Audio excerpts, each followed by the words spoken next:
Hi love, gusto kong sabihin sa'yo advance 1 anniversary month love.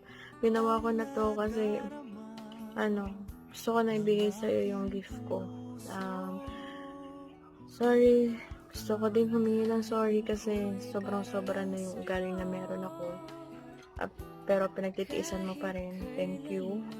Mahal na mahal ka namin love, ng mga anak ko, ng mga bata. Alam mo yan kasi halos hinahanap-hanap ka nila.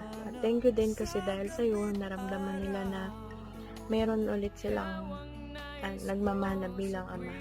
At thank you kasi halos nangangarap ka na kasama sila na mabigyan ng magandang buhay yung mga anak ko.